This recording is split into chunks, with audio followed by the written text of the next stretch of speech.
हम लोग भर्तृहरि नीति शतकम का अध्ययन कर रहे हैं, जिसके अंतर्गत अभी तक हम लोगों ने 65 श्लोकों का अध्ययन कर लिया है।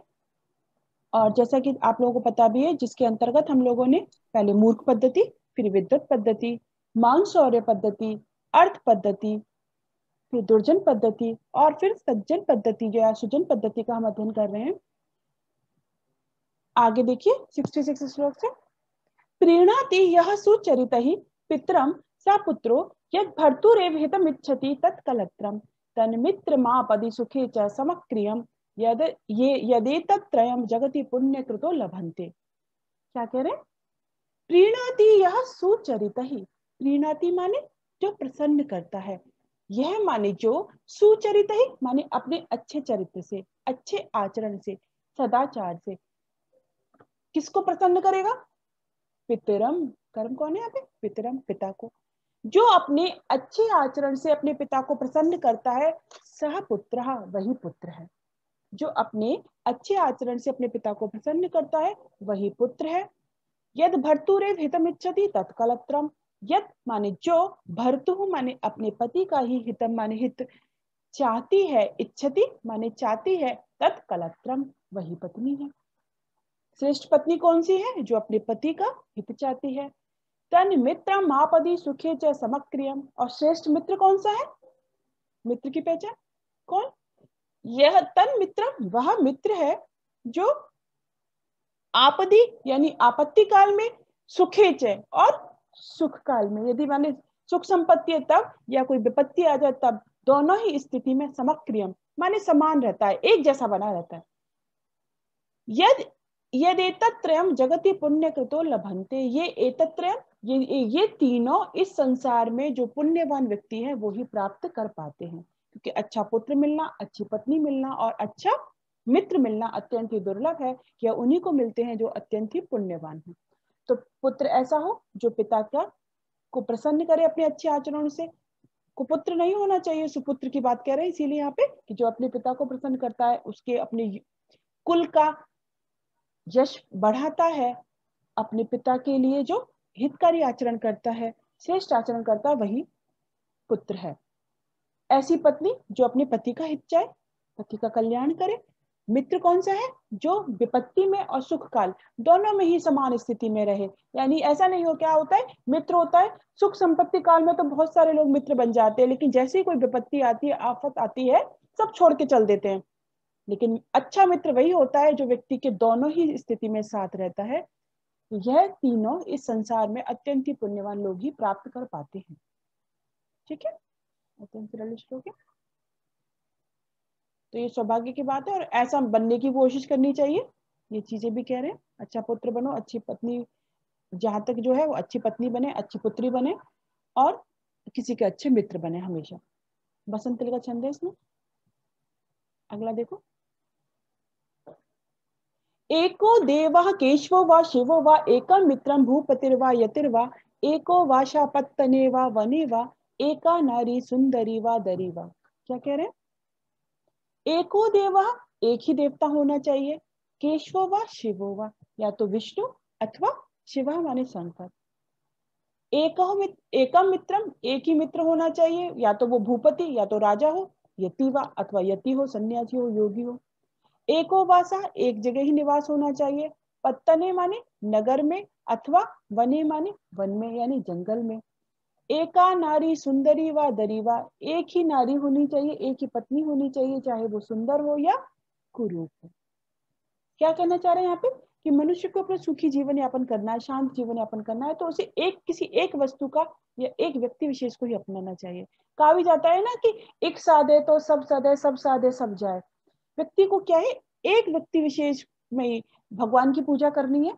ऐसा नहीं है कि सबकी आप मानते हैं, सबको मानना चाहिए, लेकिन किसी एक में कोई किसी का इष्ट देवता होता है, कोई किसी एक को बहुत अधिक मानता है, लेकिन वंदन सभी का होना चाहिए। ये नहीं कह रहे कि हम इसको नमन नहीं करें, लेकिन एक में साधना करनी चाहिए ताकि, और ये कहते हैं ना कि कुआं पानी चाहिए तो एक जगह कूदा, थोड़ा सा खोदा, फिर सोचता यहाँ नहीं है, फिर दूसरी जगह खोद लिया, फिर तीसरी जगह खोद लिया, तो उससे उसे जल नहीं मिलेगा। उसे एक ही जगह बार बार प्रयोग करना चाहिए, तो उससे उसे पानी की प्राप्ति हो सकती है। तो यही चीज यहाँ पे कह रहे हैं कि व्यक्ति को एक में रहना चाहिए, एक निष्ठ।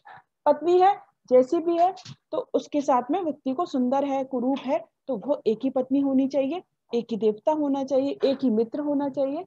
जो ऐसा नहीं कि हमने सबको स्वार्थ के बस अलग अलग थोड़े थोड़े के लिए सबको अलग से अपने अपनाया हुआ है। तो यहाँ पे ये चीजें समझाना चाह रहे हैं, इसी भाव को व्यक्त किया गया है।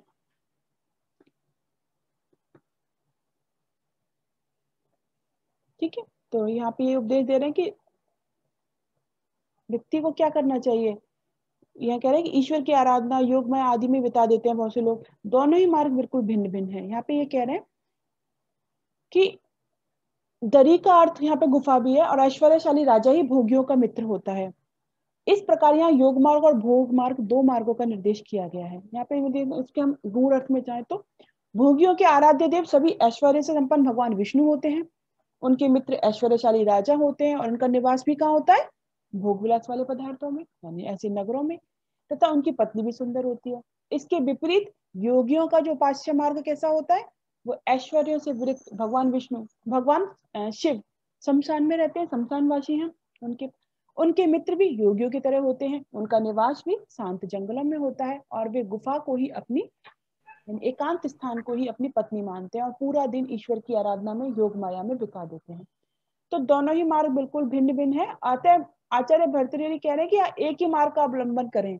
जिसको सन्यासी जीवन जीना है तो वो फिर सन्यास की तरह पूरा योगियों की तरह अपना जीवन यापन करे, और जिसको नगर में लौकिक जीवन यापन, तो श्रेष्ठ वो उस मार्ग का ही अनुसरण करे। तो ये चीजें बता रहे हैं, बहुत ही सुंदर, एको बहुत ही अनुप्रास अलंकार दिखाई दे रहा है, अनुवृत्ति है और शालिनी छंद है। यहाँ पे अगला देखते हैं, बहुत ही सुंदर श्लोक है, मतलब ये भी बता रहे हैं सज्जनों के स्वाभाविक गुण क्या हैं, बता रहे हैं अभी। नम्रतेन उन्मन्तः परगुण कथने स्वान् गुणान् ख्यापयन्तः स्वार्थान् सम्पादयन्तो वितत पृथु तरारंभ यत्नः परार्थे क्षान्ते वाक्षेप रुक्षाक्षर मुखर मुखान् दुर्जनान् दूष्यन्ता संता साश्चर्यचर्या जगति बहुमता कस्य नाभ्यर्चनीयः। क्या कह रहे हैं, विनम्रता आदि स्वाभाविक गुणों से विभूषित जो सज्जन व्यक्ति हैं सभी के लिए पूजनीय होते हैं। यहाँ उन सज्जनों की बात को बताते हुए कह रहे हैं, क्या गुण है उनके, नम्रत्वेन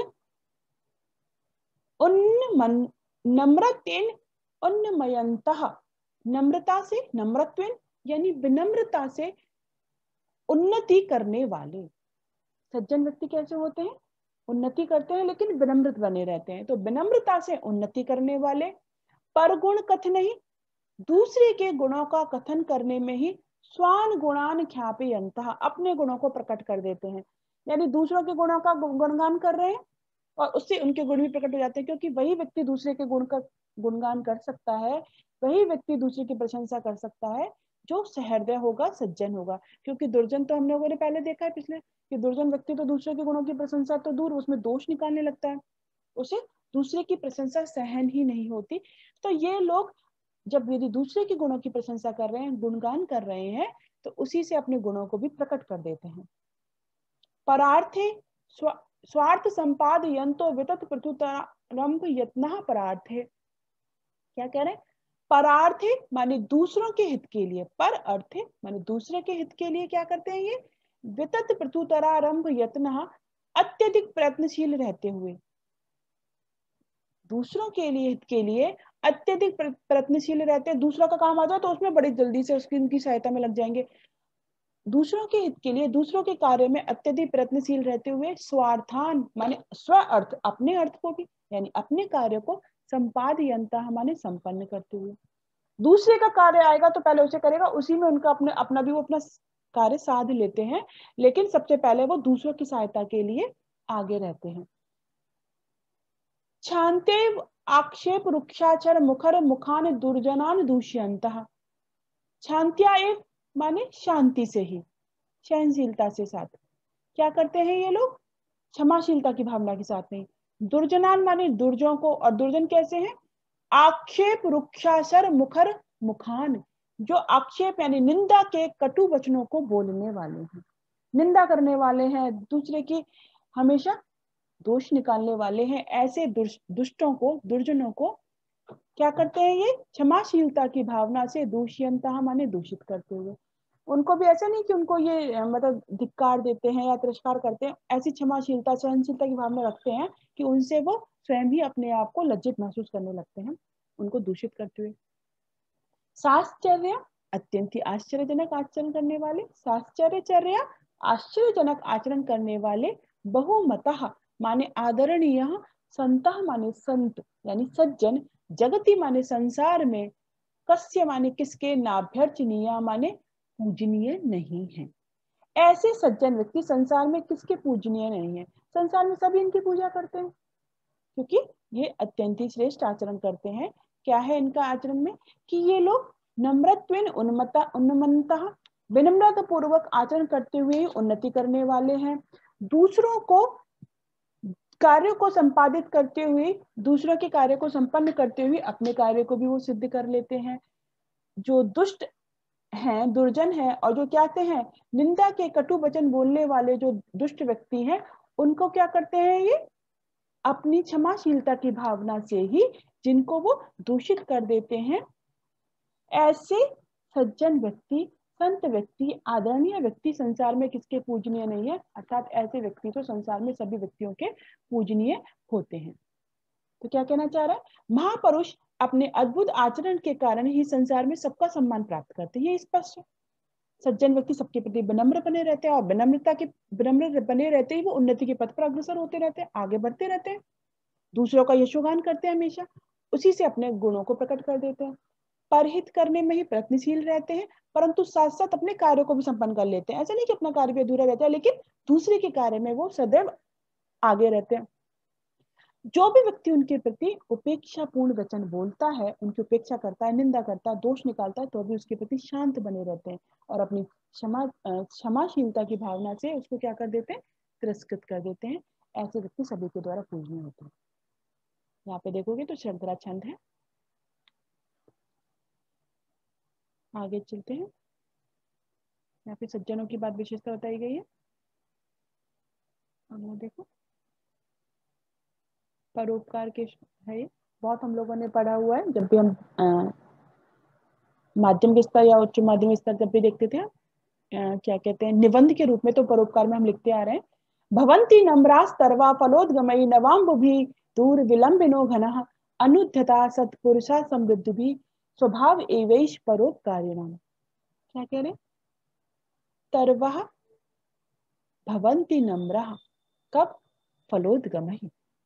वृक्ष परोपकारी सज्जनों का स्वभाव बता रहे, इसका प्रसंग है। वृक्ष तरवः माने वृक्ष, फलोद्गमयी माने फलों के भार से, जब उसके ऊपर फल आ जाते हैं तो क्या हो जाते हैं? नम्रः, झुक जाते हैं। वृक्ष फलों के भार से झुक जाते हैं। नवाम्बुभि दूर विलंबिनो घटः, नवाम्बुभि घनः माने बादल, नवाम्बुभि माने नवीन जल से, नए जल से भर जाते हैं, तो दूर विलंबिनः माने दूर तक लटक जाते हैं। अनुद्धता सत्पुरुषा समृद्धि भी, सत्पुरुषा माने सज्जन पुरुष जो श्रेष्ठ पुरुष हैं, वो कैसे? समृद्धि भी, ऐश्वर्य से संपन्न होने पर, वैभव से पूर्ण होने पर क्या करते हैं?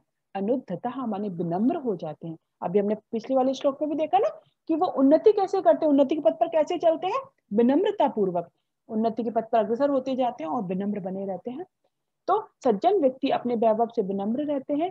स्वभाव एव एषः परोपकारिणाम, यह तो परोपकारी लोगों का स्वभाव ही है। परोपकारिणाम, परोपकारी जो व्यक्ति है उनका स्वभाव एव एषः, स्वभाव ही ऐसा होता है। तो क्या होता है? वृक्ष फलों के भार से झुक जाते हैं, बादल नए जल से पूर्ण होने पर दूर तक लटक जाते हैं, वो भी झुक जाते हैं। सत्पुरुष समृद्धि होने पर, ऐश्वर्य से संपूर्ण होने पर, वैभव से पूर्ण होने पर विनम्र बने रहते हैं। यह परोपकारियों का स्वभाव ही होता है। तो यहाँ पे कवि अनेक उदाहरणों से सज्जनों की सज्जनता ही प्रकट करना चाह रहे हैं कि जिस प्रकार वृक्ष फलों को प्राप्त करके नीचे झुक जाते हैं, बादल जल से परिपूर्ण होकर पृथ्वी की ओर लटकने लगते हैं, उसी प्रकार सज्जन कैसे होते हैं? धन वैभव को प्राप्त करके, ऐसे नहीं कि अहंकार से पूर्ण हो जाए। दुष्ट व्यक्ति होगा वो तो अहंकार से पूर्ण हो जाता है, अभिमान आ जाता है उसके अंदर, लेकिन वो विनम्र हो जाते हैं और अधिक धन वैभव को प्राप्त करने के लिए वो आ जाता है उनके पास, वो परोपकार के कार्य में लगते हैं। हम लोगों ने कई बार देखा भी है। पूरे विद्या ददाति विनयम, ये भी हम लोगों ने जानते हैं कि जो यदि श्रेष्ठ ज्ञान से युक्त है तो उसको क्या आ जाता है, विनम्रता आती है। तो ये चीजें यहाँ पे स्पष्ट करना चाह रहे हैं। परोपकारी का स्वभाव व्यक्ति को फिर ऐसा ही परोपकारी का जीवन जीना चाहिए, ऐसा उपदेश दे रहे हैं। पंचतत्व छंद है, अर्थांतरन्यास अलंकार है, समझ ही गए होंगे सुक्ति होने से। एक श्लोक और देख लेते हैं, बहुत ही सुंदर श्लोक, ये भी हम लोग बचपन से सुनते आ रहे हैं, छंद पढ़ाया था जब भी मैंने तुम्हें लोगों को ये पढ़ाया था। श्रोतम श्रुतेनेव न कुंडलेन दानेन पाणिर्तु न कंकणेन विभाति कायः करुणा पराणाम परोपकारे न तु चंदनेन। परोपकार पद्धति हम पढ़ रहे हैं इस समय। क्या है? श्रोतम श्रुतेनेव न कुंडलेन, कान किससे सुशोभित होते हैं? यहाँ पे ये बताना चाह रहे हैं बेटा, जो सज्जन व्यक्ति होते हैं उनके शारीरिक अंग जो हैं किससे सुशोभित होते हैं? क्या आभूषणों से? आभूषण तो नश्वर है, हट जाएंगे, लेकिन उनके जो सुशोभित किससे होते हैं, तो ये चीजें बता रहे हैं, वो इन चीजों से सुशोभित होते हैं, यानी परोपकार से। तो कान किससे सुशोभित होते हैं? श्रुतेनेव न कुंडलेन, जो कान जो है वो वेद शास्त्र, श्रुतेन माने वेद शास्त्र, शास्त्रों का ज्ञान, तो वेद शास्त्र आदि के सुनने से सुशोभित होते हैं, ना तो कुंडले, ना कि कुंडल धारण करने से। कुंडल व्यक्ति धारण कर ले उससे वो सुशोभित नहीं होते, अपितु वेद शास्त्र आदि का श्रवण करने से सुशोभित होते हैं। दानेन पाणिर तु न कंकणेन, हाथ जो है पाणी माने हाथ किससे सुशोभित होता है? दानेन, दान करने से, हाथ दान करने से सुशोभित होते हैं, ना तो कंकणेन, कंगन आदि धारण करने से नहीं। हाथ किससे सुशोभित होता है? दान करना चाहिए। हम कई बार से देखते आ रहे हैं, कितने श्लोकों में हमने देखा कि वो कह रहे हैं दान यथा योग यथा पात्र यथा शक्ति आपको दान करना चाहिए। उसी से व्यक्ति के हाथ सुशोभित होते हैं, न कि कंगन आदि धारण करने से। विभाति कायः करुणा पराणाम, जो करुणा पराणाम यानी दयालु मनुष्य होते हैं उनकी काया किससे सुशोभित होती है? काया माने शरीर, विभाति माने किससे सुशोभित होता है? परोपकारई, परोपकार आदि करने से, ना तो चंदनेन, चंदन आदि का लेप लगाने से काया सुशोभित नहीं होती, शरीर सुशोभित नहीं होता, अपितु परोपकार करने से। परोपकार यानी दूसरे का उपकार करना, दूसरे की सहायता करना, दूसरे की हेल्प के लिए लोग हमेशा तैयार रहते हैं, तो उनकी शरीर सुशोभित होता है, ना कि चंदन आदि का लेप लगाने से। तो यहाँ पे यही बता रहे हैं। तो दयालु मनुष्य जो होते हैं, करुणा पराणाम, जो दूसरे के लिए करुणा करते रहते हैं, मतलब उनकी सहायता करते रहते हैं, उनकी जरा सी कोई विपत्ति आप उसको देख करके वो द्रवित हो जाते हैं, उसकी सहायता के लिए तुरंत तत्पर हो जाते हैं। ऐसे मनुष्यों के कान वेद शास्त्र आदि के सुनने से सुशोभित होते हैं, ना कि कुंडल आदि धारण करने से।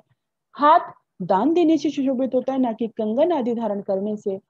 उनकी काया चंदन आदि के लेप से सुशोभित नहीं होती, अपितु परोपकार करने से, दूसरे का उपकार करने से ही काया सुशोभित होती है। ये यहाँ पे बताया गया है। तो इसी प्रकार से ये बताना चाह रहे हैं क्या कि महापुरुष ऐसे महापुरुष तो दुर्लभ है ही, ये सभी जान रहे। इसीलिए क्या बेटा यहाँ पे एक सीख भी दे रहे हैं कि सभी व्यक्ति को परोपकार के लिए तैयार रहना चाहिए, पर उपकार करते रहना चाहिए, ना कि इनसे वो सुशोभित होता है। और हम लोग इतने सारे श्लोक हम लोगों ने देखे जिसमें देख रहे हैं कभी वाणी किससे सुशोभित हो रही, सत्य वचन बोलो, मीठा बोलो, हाथ किससे सुशोभित हो रहा है, कान मस्तक किससे, गुरु के चरण में प्रणाम करने से, शास्त्र का अधिगत करने से। तो ये सारी चीजें यहाँ पे सिखाए जा रहे हैं ताकि व्यक्ति यदि इनको वास्तविक रूप से अपने जीवन में उतारे तो उसका जीवन श्रेष्ठ बन सकता है। और हमेशा बताते रहें कि सत्संगति करो, दुर्जनों से दूर रहो, ऐसे दुष्ट व्यक्ति होते हैं, ज्ञान प्राप्त करो, ठीक है, नई नई विद्याओं को सीखो, शास्त्रों का ज्ञान अधिक प्राप्त करो। तो इस प्रकार से इन्होंने बहुत सारे हम लोगों को देख रहे हैं तब से श्लोकों को, परोपकार करो। तो ये चीजें यहाँ पे हमें सीख देख रहे हैं। तो मनुष्य को क्या है, सांसारिक आभूषणों की परवाह नहीं करनी चाहिए, फिर तो दूसरों की भलाई में अपना जीवन को लगा देना चाहिए, जीवन को, तभी जीवन वास्तविक जीवन है। यहाँ पे उपजाति छंद है, परिसंख्या अलंकार है। इस प्रकार से आज हमने 70 श्लोकों का अध्ययन किया। आगे के श्लोक हम कल की क्लास में पढ़ेंगे। आज की क्लास में यही समाप्त करती हूँ।